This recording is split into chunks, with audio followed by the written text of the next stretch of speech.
Hi there, this is Rob H. from AV Rant Podcast. This is going to be a tutorial on using a home theater PC connected to an AV receiver to play back HD audio. That's Dolby True HD, DTS HD Master Audio, and the immersive audio formats Dolby Atmos and DTS-X when you're using a home theater PC to play back Blu-ray discs or discs that you have backed up to your hard drive connected to an AV receiver. So the first thing that you're going to want to do before anything else, this is if you're using Windows, and that's what this tutorial is going to be for Windows 10. You're going to want to go into your control panel and to your sound settings, and you're going to want to check your playback devices and select your AV receiver from the list as the default device. If you're connecting your home theater PC to your AV receiver using HDMI, it should automatically show up in the list. You select that as the default. You'll then want to click the configure button. And when you do that, you're going to want to select 7.1 surround every single time. Even if you're only using 5.1 speakers, 3.1 speakers, 2 speakers, it doesn't matter. What you want is for your PC to always output all of the audio and allow your AV receiver to do all of the processing and all of the configuration. So always, regardless of your setup, select 7.1 surround. Put a check mark beside all of the speakers as being present, even if they aren't physically. As far as your computer is concerned, they are, and make sure that all of the speakers are set to full range because you want your AV receiver to handle the bass management, not the computers. So those are the first settings inside of Windows. Once that's done, you'll click Finish. Now, to just play back a Blu-ray disc directly, this is if you want to use your home theater PC exactly like a standalone Blu-ray or DVD player. Your only choice in town now is the Power DVD software from Cyberlink. So just go to cyberlink.com, go to their download section, and choose Power DVD from the list and download and install that. It comes with a 30-day trial, so you can give that a try.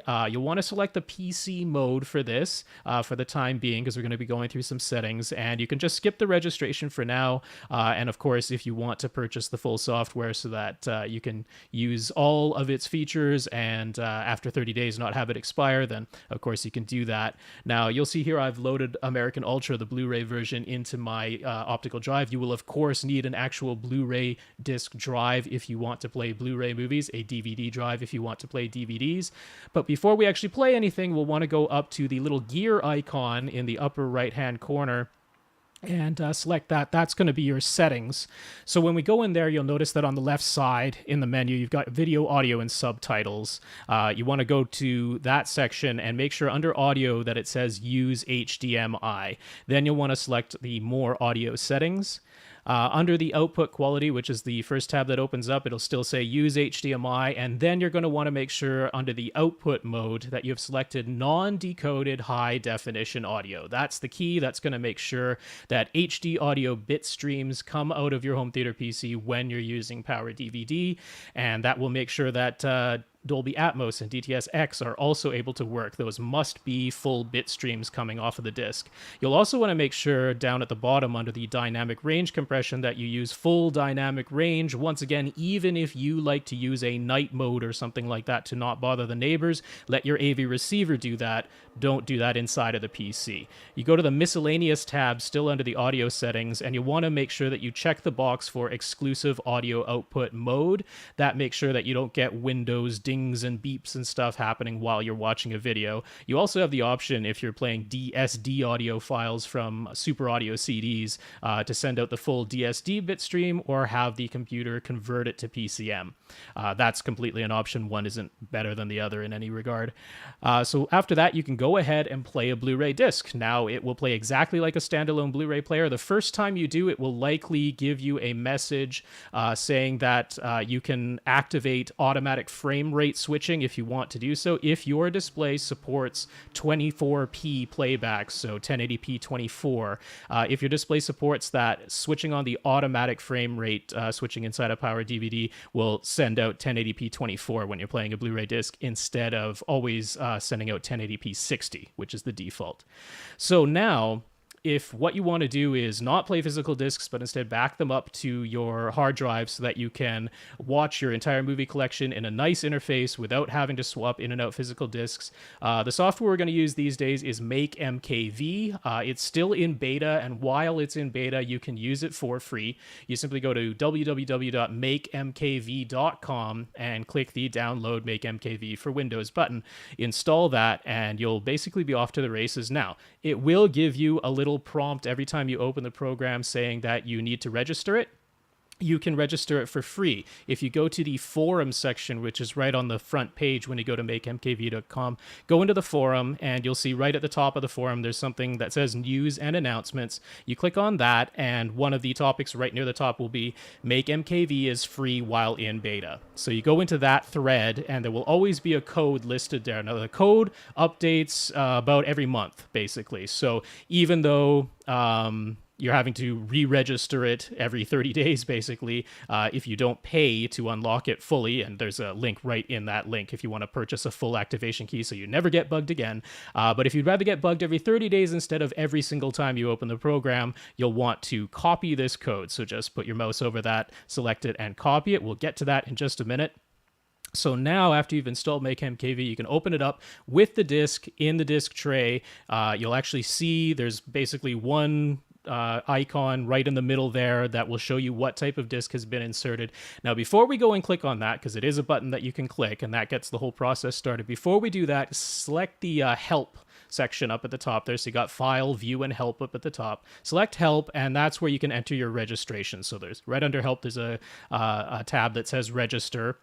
Paste in the code that we just copied from the forum there, and now you will only get bugged every 30 days instead of every single time you open the program. One more thing to do before we actually go ahead and open up the disk and start making an MKV version. If you would like to back up the disk entirely, one-to-one, everything there, you can do that in MakeMKV. You select the File menu. You have to do this before opening the disk. So open up MakeMKV, insert your physical disk, do nothing else, go right away to File if what you want is a full one-to-one backup. Under File, there is a thing right there that says Backup. So it's fairly obvious. You select Backup, and you will get a little menu where you can choose to decrypt the video files. Now, what that means is the one-to-one backup that is made will be decrypted. It will not have copy protection present. This is basically a legal matter. In some countries, you are allowed to have a full one-to-one backup of your disks, but if you do so, they really must be one-to-one. They must have all the copy protection present on them as well. So if you do not have a check mark next to the decrypt video files box, it will still make a one-to-one copy. All the copy protection will be present in the copy that you make. So these will show up as BDMV file folders on your hard drive. And if you do not have the check marks next to decrypt video files, it will be complete, including all the copy protection still being there. It won't play on anything other than a full player that like Power DVD that has been fully registered and everything. So that is one way to make a completely legal full one-to-one backup copy of your disks in some countries, countries that allow that. Now, once you actually click the big icon with the disk in it, the process will begin. You'll get, of course, your green progress bars, and it all goes pretty quickly for opening the disk. And now, if you are lucky, what'll happen is you'll see a whole bunch of things on the left. It'll show you all the titles that it's going through, opening up a whole bunch of them. And if you're lucky, and this is the majority of Blu-ray discs, but certainly not all of them, what you'll end up with is a list of several titles. One of them will obviously be the main feature because it will be 27, 28 gigabytes in size, and the other ones will be 2 or 3 gigabytes, or maybe even only a few hundred megabytes, and those will be the special features. So it's very obvious in most cases which is the actual main feature, because it's a huge file, and then the special features will show up as much, much smaller files. However, some discs, and this is going to be the example I use, like American Ultra, they do not want you to copy these discs, and they know there's no way they can really completely prevent it, but they can make it a lot more challenging. So what you'll see in the example that I'm showing is that there are a gazillion titles, all of them saying American Ultra, 16 chapters, 25.7 gigabytes. They all look identical. However, even if you went to the incredible pain of copying every single one of these, because every single one of these in the list will end up being its own separate MKV file if you just left a check mark next to all of them. They won't play properly. Either they'll refuse to play entirely or they'll play out of sequence. And that's the whole idea. Only one of these is actually the movie in the correct order in a file that will play properly. So this is what you got to do if that is the case. So you open it up, and you see there's a whole bunch of titles and chapters, all of them with really big file sizes. Sometimes you'll see movies that have two and they're fairly close, and if you know that that's a disc that has both, say, the theatrical cut and the director's cut on the same disc, that's usually what's going on there. You know, one of them will be 26 gigs, the other one will be 30, but you know that it has both the theatrical and the director's cut version on the same disc. So if there's only the two, then it's kind of easy to figure out the longer one is probably the director's cut or the unrated cut or whatever it is. But if you see a whole bunch like here on American Ultra, you've got to figure out which one of these is actually the movie that will play. So to do that, we need a thing called Process Monitor. So just type Process Monitor into Google and look for the one that is Process Monitor from TechNet from Microsoft. That's the one you want to use. So it'll be pretty clear in your Google search, Process Monitor from TechNet from Microsoft. Go there in that link and download the Process Monitor. It'll download as a zip file. So extract the files, open up that, and you'll see inside, after you've extracted it, that there's one that's just prosmon.exe. That's the program. So click on that, open it up. And what it'll do is it'll show you all the processes that are going on in your computer right now. And it's far too many. You're going to want to filter those out. So up at the top, there's File, Edit, Event, and Filter. Filter is what you want to click on. So you click on Filter, and there's already going to be populated there a whole bunch of filters that are in there. Remove everything that's there. So just click on everything that's under the current filters and click the Remove button, get rid of them all. And then you're going to want to write your own filter. So it'll all be clear. And you go up to the top there's some drop down menus, and you want to make sure that the first menu says path, that the second menu says contains, and then you're going to type in MPLS. That's MPLS, just those letters together. So you type in MPLS, then another drop-down menu, include. So path contains MPLS, then include, and click add. So once you have that, you'll have one filter that's in there. It'll say with a green check mark, path contains MPLS include. Click apply, click OK, and now you're ready to go. So what we're going to actually do now is go back to Power DVD. It's actually kind of important that you have a full-blown Blu-ray player to do this type of thing. Again, it's only on discs where a whole bunch of titles show up in Make MKV, but this will allow you to figure out which one of them is correct. Now, if you never want to have Power DVD or another Blu-ray player software on your system, you could just search the internet, look up the movie, look for the disc, see if someone else has found the correct title. But you have to be aware that from country to country, from region to region, from release to release, it's not always the same one. So sometimes there's multiple releases, sometimes there's a release in both Canada and the US, one in Europe, one in Japan, whatever it is. All of those could have different ones. So sometimes the internet search isn't going to tell you. This method will. So you open up Power DVD, you actually start the movie playing, wait until the movie itself is playing. So the actual feature is on screen, now it's playing. You go into your Process Monitor and scroll all the way down to the bottom, because that most recent thing that's showing will be the movie as it's playing. And you will notice that there is a .mpls file listed with a number. You're going to want to write that down or memorize what number that is. In this case, you'll see it's 00920. So it's 00920.mpls. That's the video file that's playing. So mark that down. Remember it, 00920 in this case. We're going to go back to Make MKV now. You can stop the movie playing, close down Power DVD, go back to MKV, and we're going to take away the check marks from every single one of these titles. You're going to blank them all out, and you'll notice you go down once in a while to throw in one that's a curveball. All of them say 25.7 gigs. Here's one that says 25.8. Just to maybe make you think that that's the special one. But nope, it isn't, because if you look over in the right-hand side, there's title information, and you'll look at the source file name. This source file, the one that's slightly different from all the rest, is 00424. We don't want that one. We want 00920. So we keep unchecking every single one of these titles, scrolling our way down. You'll also come across some other titles that are way smaller in size. This one here is 8.9 gigabytes. compared to all the other ones that are 25.7. So this is clearly a special feature or something like that. Here's another one that's 642 megabytes. So again, probably a special feature. And right down at the bottom of the list, there's several of them that are in the hundreds of megabyte sizes. Those are probably other special features or trailers that, when you put in the normal disc and just play it, some trailers play before the movie. That's probably what these are.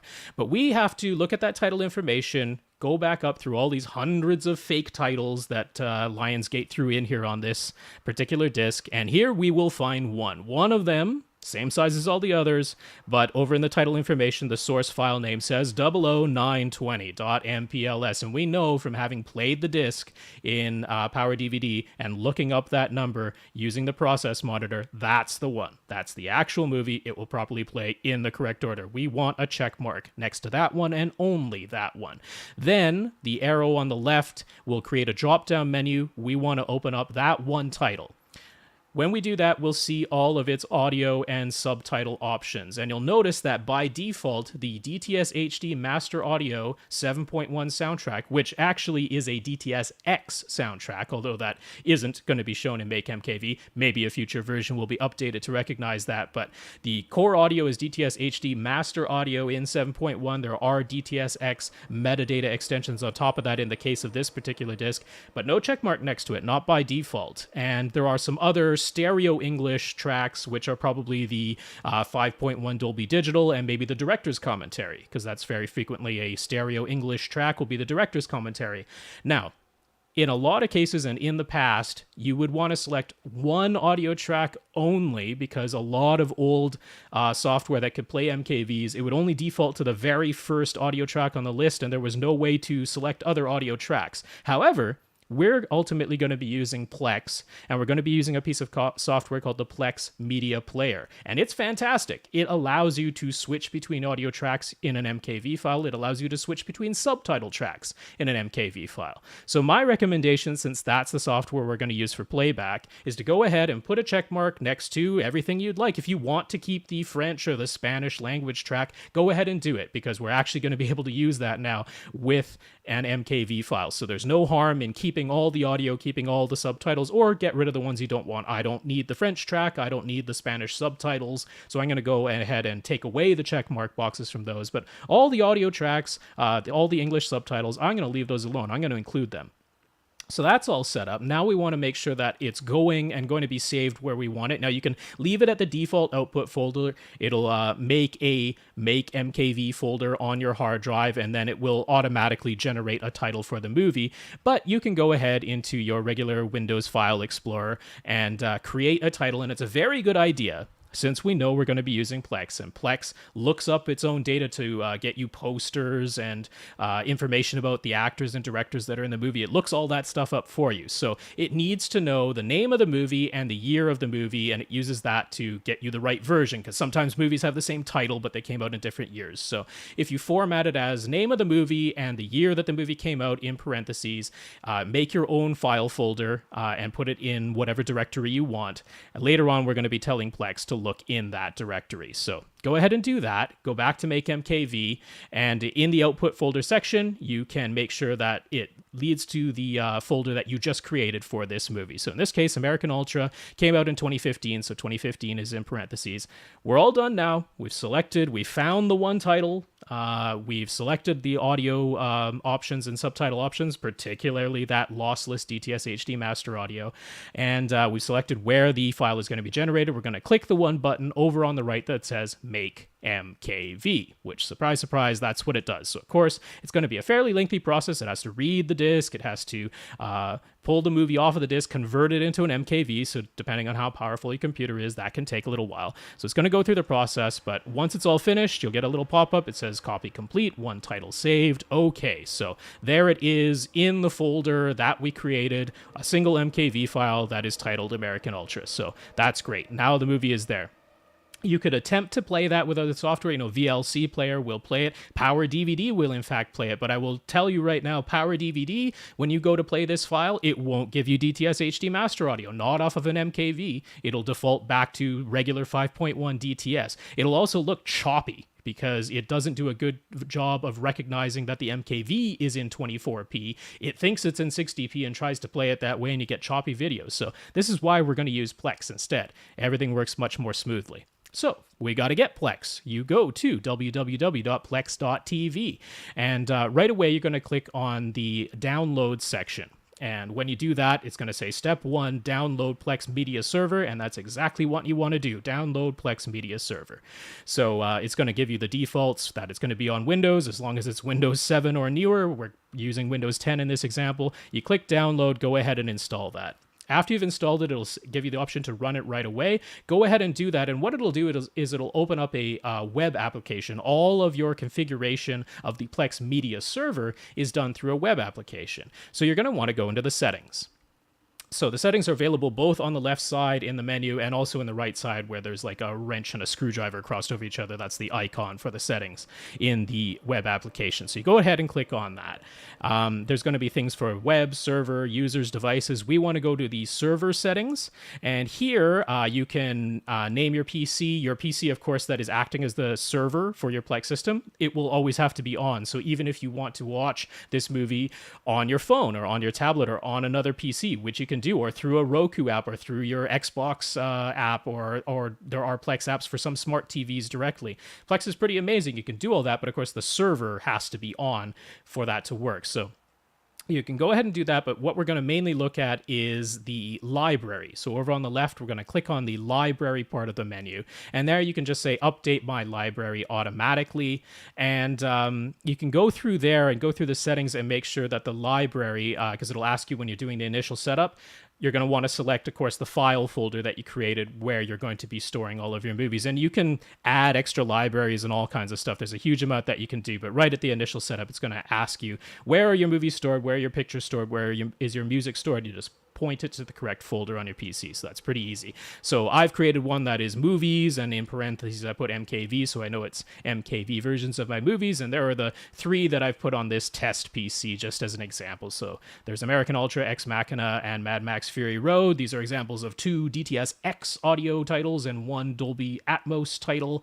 Just making sure that it all works. And it is Plex that has pulled in these nice movie posters, and it has information on actors and all the rest of it. So it does all of that automatically as long as it knows the title and the year that the movie came out. Now, to actually use the Plex Media Player, which works really, really nicely and is totally worth the cost I'm about to tell you about, you do need a Plex Pass. The Plex Media Player is not free for everyone. You do have to have a Plex Pass. You can choose to pay $5 a month, $40 a year, or $150 one time and keep it forever. I got my lifetime Plex Pass back when it only cost $100, so that was a good deal. But yeah, you're going to need a Plex Pass to do this today. It's possible that once the Plex Media Player comes out of preview, because right now it's in preview status, maybe they'll make it free. I don't know, but right now you need a Plex Pass to do it. But it's totally, totally worth the cost. So go ahead, get yourself a Plex Pass. Once you've done that, you're going to go to the apps section. Now, there's a whole bunch here. You'll notice that Plex is available for pretty much anything that's out there. I mean, it's available for the Raspberry Pi if you want it. There's a ton of ways to get it, but you're going to go right down to the bottom and select the Plex Media Player. You'll notice that there is a thing called Plex Player for Windows, which sounds like maybe that's what it is. It's not. Plex Media Player. So make sure that's the one that you're getting to. And it'll say that currently in Plex Pass preview. So tells you right there, you have to have the Plex Pass.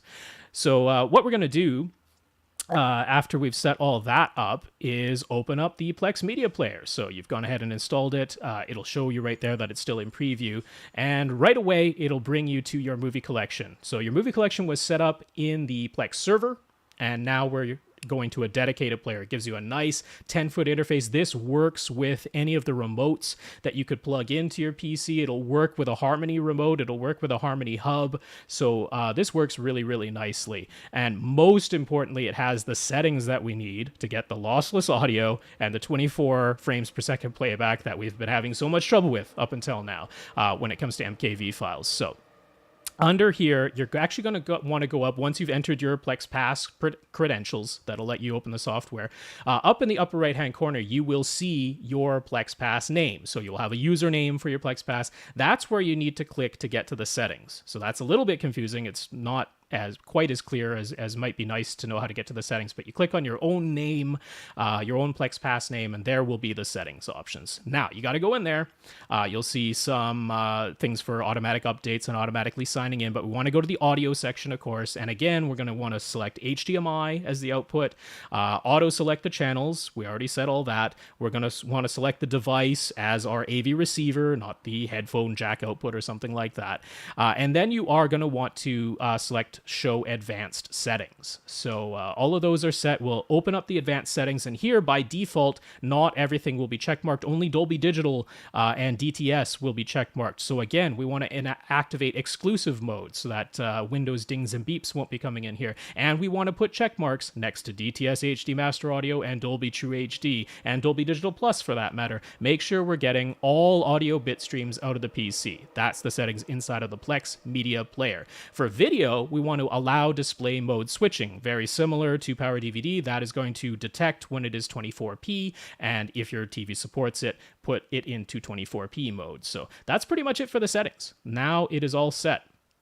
So after you do that, you click it, it's going to work. We're back to the beginning of our presentation.